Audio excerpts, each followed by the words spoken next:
What is physics? तो physics क्या है? विज्ञान की वह शाखा जिसमें हम प्रकृति और प्राकृतिक घटनाओं का अध्ययन करते हैं, उसी को फिजिक्स कहते हैं। That branch of science which deals with the study of nature and natural phenomena is called physics. जैसे प्राकृतिक घटना क्या है, कोई भी, जैसे मान लीजिए एग्जाम्पल से इसे मैं क्लियर करना चाहूँगा। जैसे हमारे पास ये पेन है, इस पेन को अगर हम ऊपर से छोड़ेंगे क्या होगा? Simply it will fall down, या नीचे गिरेगा। नीचे क्यों गिरेगा? क्योंकि पृथ्वी किसी भी वस्तु को अपने गुरुत्वाकर्षण बल के कारण अपने केंद्र की ओर आकर्षित करती है ना। Due to the gravitational field of the earth, gravitational force of the earth, any body is attracted towards the centre of the earth. ठीक है ना। तो यहाँ एक बात समझना है कि जैसे जितने भी प्राकृतिक घटनाएं हैं, they all are independent to person, place and time. या क्या? Person, place and time. मतलब मेरा ये कहना है कि जितनी भी प्राकृतिक घटनाएं हैं उनको व्यक्ति से, जगह से, समय से कोई लेना देना नहीं है। मतलब हर एक आदमी के लिए सेम होगा, हर एक जगह पे सेम होगा, हर एक समय में सेम होगा। या संडे हो, मंडे हो, जनवरी हो, फरवरी हो, हर समय ऐसा ही होगा। जिस पेन को, जैसे इस पेन को मैं नीचे गिरा रहा हूँ, तो हर एक आदमी के लिए नीचे गिरेगा, हर एक जगह पे नीचे होगा, हर एक समय में ऐसा होगा, है ना। तो ये सारी सारी प्राकृतिक घटनाएं हैं, नेचुरल फिनोमेना है। अब यहाँ समझने की बात है, फिजिक्स में जिन टर्म्स का हम यूज करते हैं, जिसका यूज करके फिजिक्स को समझते हैं, उसे कहते हैं फिजिकल क्वांटिटीज। फिजिकल क्वांटिटीज क्या क्या है? देखिए, जैसे इस पेन के बारे में अगर मैं स्टडी करूं तो देखिए क्या होगा। यहाँ से यहाँ अगर हम मेजर करेंगे तो क्या मेजर करेंगे? तो यहाँ से यहाँ मेजर करेंगे इसका लेंथ। ध्यान दीजिएगा बढ़िया से, इसका लेंथ मेजर करेंगे। एक और चीज़ मैं इशारा से बता रहा हूँ, इसका क्या मेजर करेंगे? तो इसका मास, द्रव्यमान, है ना, मास। पेन को जैसे मैं छोड़ूंगा तो यहाँ से यहाँ गिरने में कुछ टाइम लगेगा। तो एक वर्ड आता है फिर क्या? टाइम। ठीक है ना। फिर जैसे अगर मान लिया यहाँ से पेन को मैं छोड़ रहा हूँ तो नीचे की ओर गिरेगा। अभी हम लोग जाने कि नीचे की ओर गिरेगा due to gravitational force of the earth. तो एक वर्ड यहाँ फिर यूज हो रहा है, क्या? फोर्स। तो बोलने का मतलब यहाँ पर हुआ कि ये जितने सारे टर्म्स हैं, लेंथ, मास, टाइम, फोर्स, है ना, एनर्जी, है ना, इस तरह से जितने सारे टर्म्स हैं, they all are called physical quantities. इन सभी को कहते हैं भौतिक राशियाँ। ठीक है ना।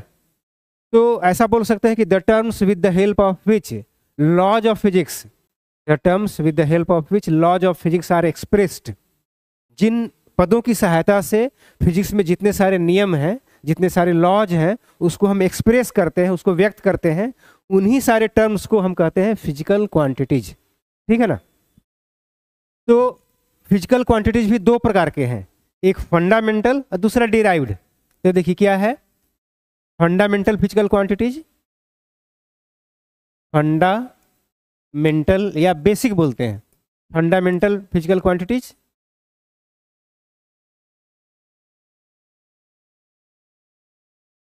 दूसरा है डिराइव्ड। फंडामेंटल फिजिकल क्वांटिटीज में आते हैं क्या क्या? ये आपका हो गया mass, length, time, electric current,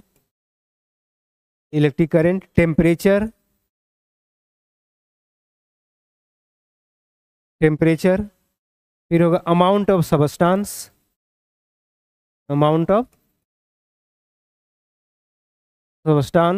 इसके बाद है ल्यूमिनस इंटेंसिटी। क्या क्या है? तो मास को हिंदी में कहते हैं द्रव्यमान। ठीक है ना, द्रव्यमान। इसको बोलेंगे लंबाई। ठीक है। ये है समय, ये है विद्युत धारा,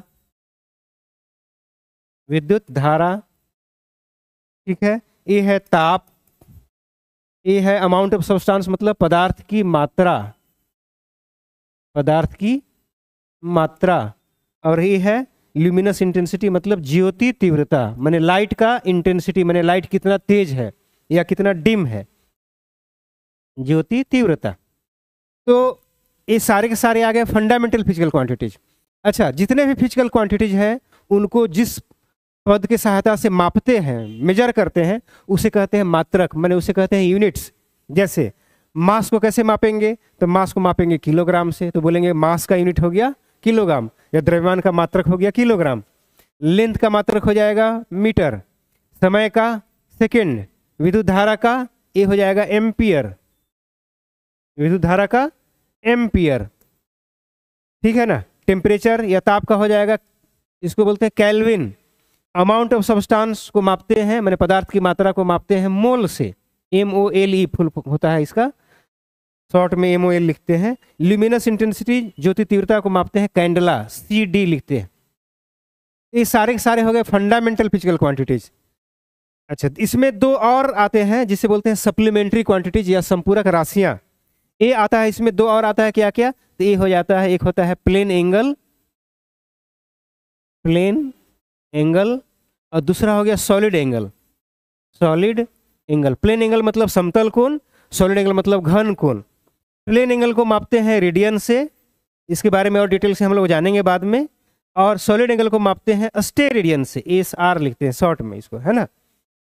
तो ये फंडामेंटल हो गया, फंडामेंटल फिजिकल क्वांटिटीज, या इसे बोलते हैं मूलभूत राशियां या आधारी राशियां। अब इसके बाद मूलभूत राशियों पे जो डिपेंड होते हैं उसे कहते हैं व्युत्पन्न राशियां या डिराइव्ड क्वांटिटीज, ठीक है ना।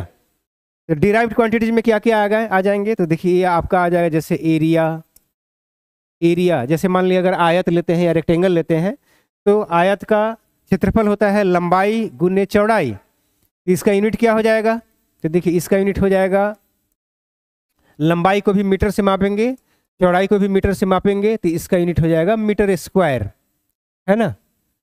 अच्छा, एरिया के बाद है जैसे वॉल्यूम। वॉल्यूम को कैसे मापेंगे, तो वॉल्यूम को हम लोग लेते हैं, जैसे अगर लेते हैं क्यूबॉइड लेते हैं, तो उसमें यूज करते हैं क्या, लंबाई गुने चौड़ाई गुने ऊंचाई, तो इसका हो जाएगा, इसका मात्रक अगर लिखेंगे तो मीटर, लंबाई का मीटर हो जाएगा, चौड़ाई का भी मीटर हो जाएगा, ऊंचाई का भी मीटर हो जाएगा, तो क्या हो जाएगा मीटर क्यूब। मैंने इसको बोलते हैं घन मीटर या मीटर क्यूब बोलेंगे इंग्लिश में, ठीक है ना। इसको बोलते हैं मीटर स्क्वायर या वर्ग मीटर, ये मीटर क्यूब या घन मीटर हो गया।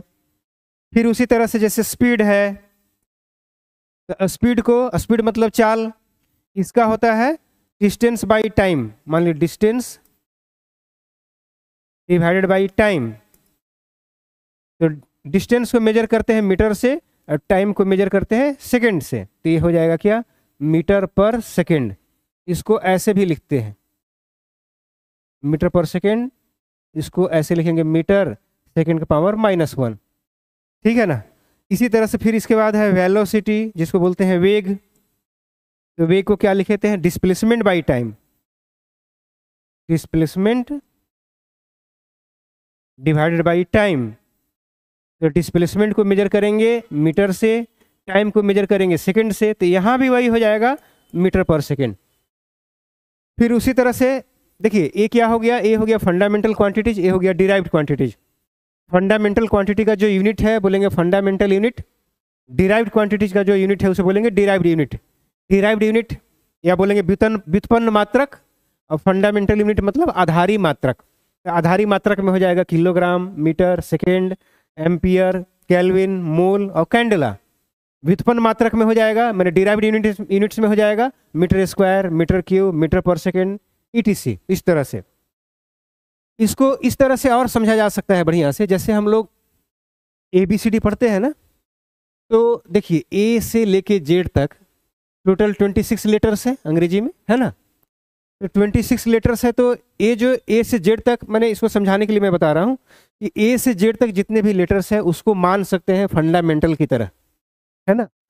और इसकी सहायता से हम कितने शब्द बना सकते हैं, कितने वर्ड्स बना सकते हैं, बहुत सारे बना सकते हैं, कोई गिनती नहीं है।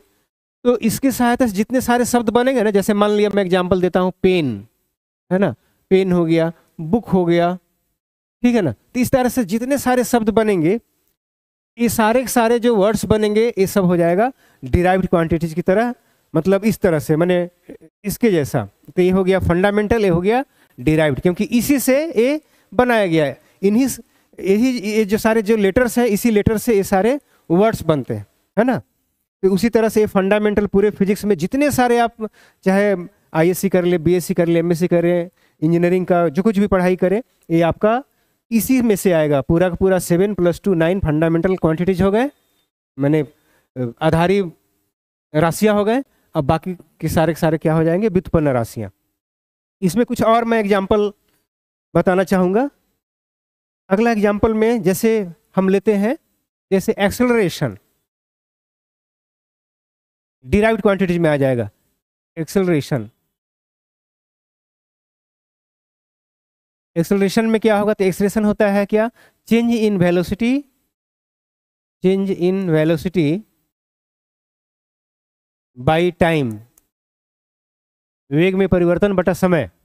एक्सेलरेशन को बोलते हैं त्वरण हिंदी में। तो चेंज इन वेलोसिटी को भी कैसे मेजर करेंगे, तो इसको भी मेजर करेंगे मीटर पर सेकंड से, और नीचे टाइम को सेकंड से। चेंज इन वेलोसिटी मतलब जैसे मान लिया पहले किसी पार्टिकल का स्पीड है कितना, मान लेते हैं 50 मीटर पर सेकंड, 50 मीटर पर सेकंड। थोड़ी देर बाद इसका वेलोसिटी बढ़ के हो जाता है 60 मीटर पर सेकंड, है ना। तो कितना बढ़ गया, 10 बढ़ गया, है ना, 10 बढ़ गया। इसमें से इसको माइनस करेंगे, इनिशियल में से फाइनल को माइनस करेंगे, तो कितना आएगा, 10 मीटर पर सेकंड। तो वही चेंज इन वेलोसिटी जो होगा 10 मीटर पर सेकंड। तो 10 मीटर पर सेकंड जो आया, ये भी तो वेलोसिटी ही है ना, इसलिए हमने यहाँ लिखा मीटर पर सेकंड और टाइम का सेकंड। तो ये क्या हो जाएगा, ये हो जाएगा आपका, देखिए मीटर पर सेकंड और सेकंड, तो हो जाएगा मीटर पर सेकंड स्क्वायर, या इसको लिखेंगे मीटर पर सेकंड स्क्वायर, इस तरह से लिखेंगे, है ना। ये हो गया एक्सेलरेशन का यूनिट, ठीक है। नेक्स्ट में जैसे हमें लिखना है फोर्स, फोर्स मतलब बल। तो फोर्स का फॉर्मूला क्या होता है, mass into acceleration, mass into acceleration. F equal to M A बोलते हैं ना, F equal to mass into acceleration. तो मास को कैसे मेजर करेंगे, मतलब बल बराबर द्रव्यमान गुणे त्वरण। तो मास को मेजर करेंगे किलोग्राम से, एक्सेलरेशन को भी हमने निकाला कैसे, मीटर पर सेकंड स्क्वायर। तो फोर्स का यूनिट क्या हो जाएगा, किलोग्राम मीटर पर सेकंड स्क्वायर। इसी का स्पेशल नाम है न्यूटन, क्योंकि फोर्स का खोज किया था किस विद्वान ने, तो न्यूटन जो साइंटिस्ट थे उन्होंने ही खोज किया था। तो उन्हीं के सम्मान में ये न्यूटन जो है मात्रक रखा गया फोर्स का। फिर इसी तरह से जैसे मान लिया चार्ज है, चार्ज का फॉर्मूला क्या होता है, चार्ज माने आवेश, Q equal to I into T. Charge equal to आवेश इक्वल टू हो जाएगा करंट इंटू टाइम, माने विद्युत धारा इंटू समय। तो विद्युत धारा इंटू समय, ये हो गया क्या, करंट इंटू टाइम। तो यहाँ हो जाएगा करंट का ऐसा यूनिट क्या हो जाएगा, तो इसको बोलेंगे एम्पियर, और टाइम का होता है सेकंड। तो चार्ज का हो जाएगा एम्पियर सेकंड, या इसका स्पेशल नाम है कूलम, है ना। तो कूलम हो गया या एम्पियर सेकंड हो जाएगा। अगला है जैसे इसी तरह से बहुत सारे उदाहरण होंगे, बहुत सारे एग्जाम्पल्स होंगे। जैसे इलेक्ट्रिक फील्ड, इलेक्ट्रिक फील्ड मैंने हिंदी बोलते हैं इसको विद्युत क्षेत्र। तो विद्युत क्षेत्र क्या होगा, इलेक्ट्रिक फील्ड इक्वल टू होता है force by charge, force by charge मतलब बल बटा आवेश, बल बटा आवेश। तो फोर्स का हो जाएगा न्यूटन, चार्ज का हो गया कूलम, तो इसको हो जाएगा न्यूटन पर कूलम।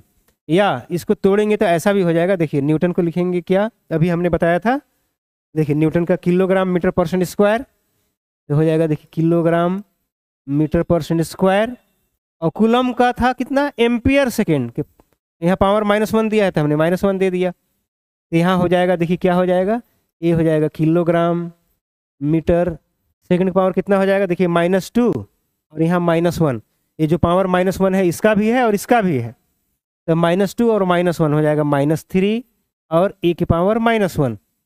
तो इस तरह से किसी भी भौतिक राशि है, कोई भी फिजिकल क्वांटिटी है, उसको तोड़ने के लिए यूनिट में आना चाहिए, ठीक है।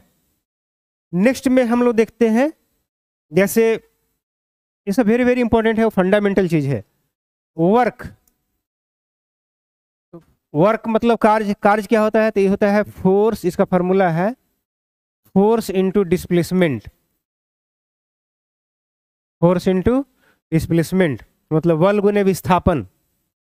तो बल का मात्रक क्या है, तो न्यूटन, विस्थापन का मात्रक क्या है, सेकेंड विस्थापन का, सॉरी, बल का क्या है न्यूटन, विस्थापन का मीटर, तो न्यूटन मीटर, या इसी को बोलेंगे न्यूटन मीटर को ही कहते हैं जूल, है ना। तो बोलेंगे वर्क का ऐसा यूनिट क्या हो गया, जूल हो गया, ठीक है ना। अब यहाँ देखेंगे, यहाँ पर इसी को फिर अगर तोड़ेंगे तो इस तरह से हो जाएगा। देखिए न्यूटन को हमने बताया था क्या, किलोग्राम मीटर पर सेकंड स्क्वायर, और हो गया मीटर। तो देखिए क्या हो जाएगा, इसका एक और यूनिट क्या हो जाएगा, ये डिफरेंट कॉम्पिटिटिव एग्जाम में आते हैं, है ना, विभिन्न प्रतियोगिता परीक्षा जो है उसमें पूछा जाता है, किलोग्राम मीटर स्क्वायर पर सेकंड स्क्वायर, है ना। तो बोलेंगे अगर पूछा जाए कि कार्य का मात्रक क्या है, तो न्यूटन मीटर भी होगा, जूल भी होगा, किलोग्राम मीटर स्क्वायर पर सेकंड स्क्वायर भी होगा, ठीक है ना। तो जहां दिक्कत है वहां पूछ सकते हैं, ठीक है। इसके बाद इसी तरह से अगर मान लिया मैं बोलूं पावर, पावर क्या हो जाएगा, तो पावर का फॉर्मूला क्या है, वर्क बाय टाइम। पावर मतलब पावर क्या हो जाएगा, वर्क बाय टाइम। शक्ति इक्वल टू हो जाएगा कार्य बटा समय। तो देखिए इसका यूनिट क्या हो जाएगा, वर्क का अभी हमने पढ़ा था क्या, जूल, और टाइम का हो गया सेकंड, तो इसका हो जाएगा देखिए जूल पर सेकंड। अब एक एक यूनिट को तोड़ने के लिए आना चाहिए। अच्छा एक बात और है विशेष यहाँ पर, पावर का स्पेशल नाम, है ना, पावर का स्पेशल नाम जूल पर सेकंड तो हमने बोला ही, इसका स्पेशल नाम है क्या, वाट, ठीक है ना, डब्लू। तो पावर का ऐसा यूनिट हो गया, जूल पर सेकंड भी हो गया, वाट भी हो गया। इसको देखिए तोड़ते हैं, है ना, इसका पोस्टमार्टम करते हैं। देखिए क्या होगा, जूल को क्या लिखेंगे, जूल को लिखेंगे न्यूटन मीटर, फिर हो गया पर सेकंड, तो ये भी यूनिट हो गया। अच्छा फिर तोड़ेंगे तो क्या होगा, न्यूटन को, तो न्यूटन को तोड़ेंगे तो हो जाएगा किलोग्राम मीटर पर सेकंड स्क्वायर, फिर मीटर, फिर पर सेकंड।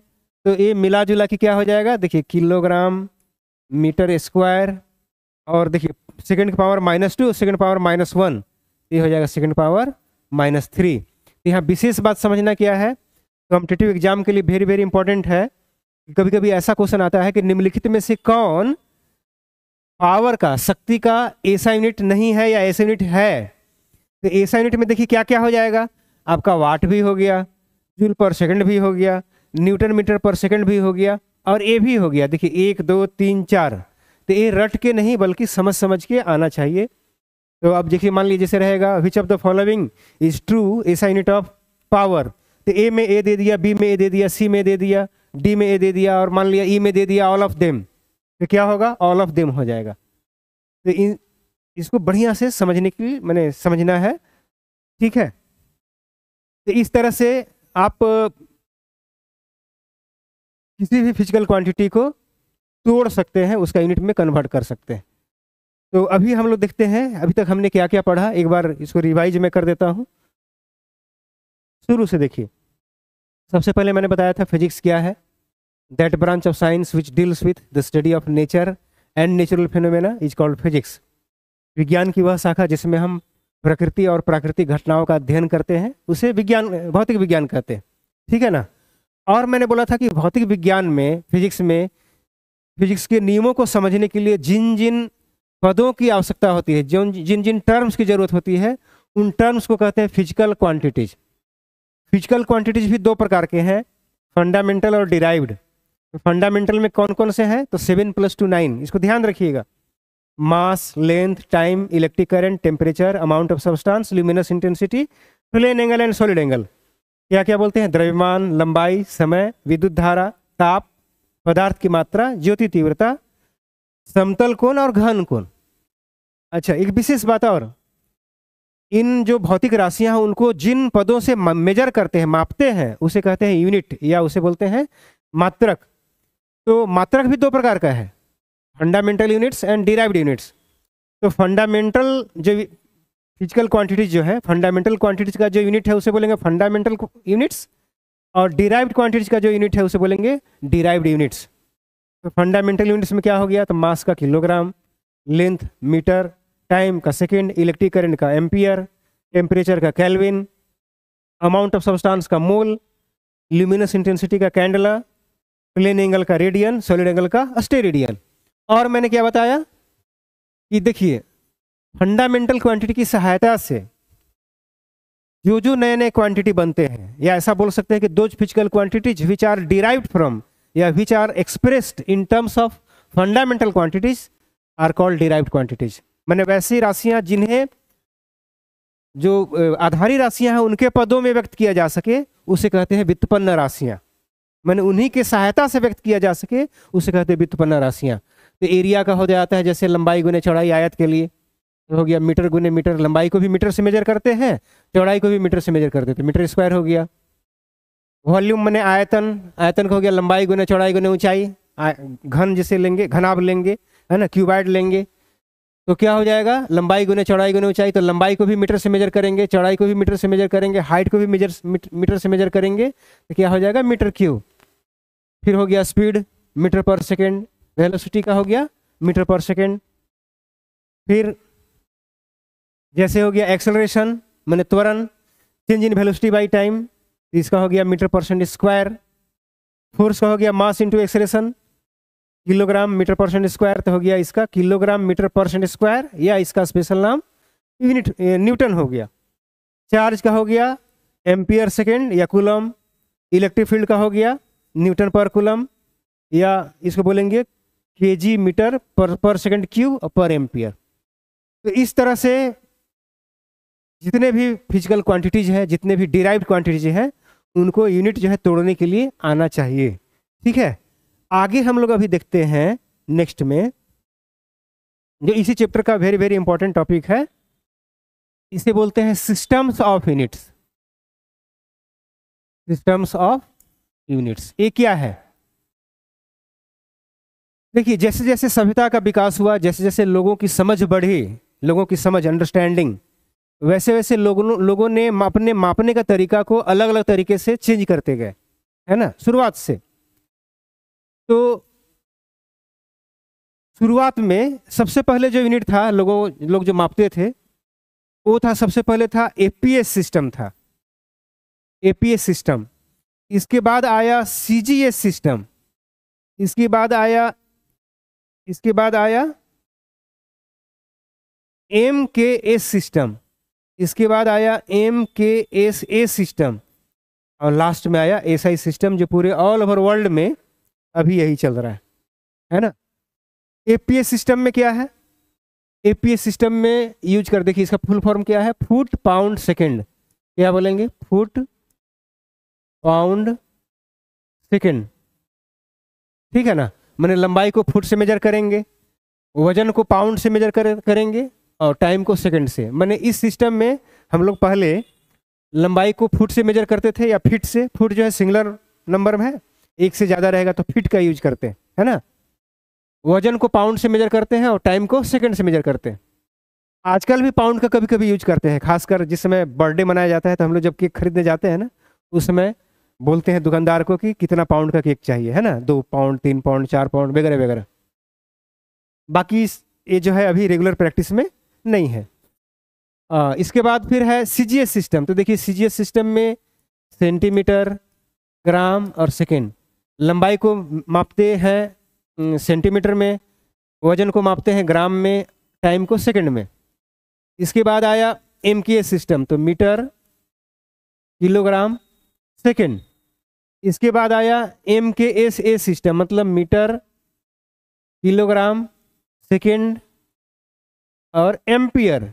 उस समय तक विद्युत धारा मतलब इलेक्ट्रिक करंट का भी खोज हो चुका था, तो लोग इलेक्ट्रिक करंट को भी मापना शुरू कर दिए थे। और अभी पूरे विश्व में एसआई सिस्टम चल रहा है, इंटरनेशनल सिस्टम ऑफ यूनिट इसको बोलते हैं। इसमें वही चीज़ है जो अभी हमने पढ़ा। इसमें क्या है? मास यूज करते हैं, मतलब मीटर, किलोग्राम, मास को किलोग्राम से, लेंथ को मीटर से, metre kilogram second, ampere, temperature का केल्विन, ल्यूमिनस इंटेंसिटी का कैंडला, अमाउंट ऑफ सब्सटेंस को मोल, है ना। द्रव्यमान को मापते हैं किलोग्राम में, लंबाई को मापते हैं मीटर में, टाइम को सेकंड से, है ना, समय को सेकंड से, विद्युत धारा को एम्पियर से, ताप को या टेम्परेचर को केल्विन से, अमाउंट ऑफ सब्सटेंस को मोल से, और क्या बोलेंगे, ज्योति तीव्रता को, मैंने लाइट की इंटेंसिटी को मापते हैं केल्विन, कैंडला से, सॉरी। इसके बाद इसमें क्या क्या था? Plane angle, solid angle. तो रेडियन से मेजर करते हैं प्लेन एंगल को, मैंने समतल कोण को, और अस्टेरेडियन से मेजर करते हैं घन कोण को। तो ये हो गया सिस्टम्स ऑफ यूनिट्स, मैंने जैसे जैसे सभ्यता का विकास हुआ, जैसे जैसे लोगों की समझ बढ़ी, जैसे जैसे लोग जो है आगे बढ़ते गए, विभिन्न चीज़ों के आविष्कार होता गया और लोग जो है मापना शुरू कर दिए, तो वैसे वैसे मेजरमेंट का तरीका भी बदलता गया। तो इसी को कहते हैं सिस्टम्स ऑफ यूनिट्स, है ना। तो आशा करते हैं आपको समझ में आया होगा, और भी जहाँ कुछ दिक्कत होगा आप कमेंट बॉक्स में कमेंट कर सकते हैं, पूछ सकते हैं, ठीक है। आज इस चैप्टर को यहीं पर समाप्त करते हैं। Thank you very much.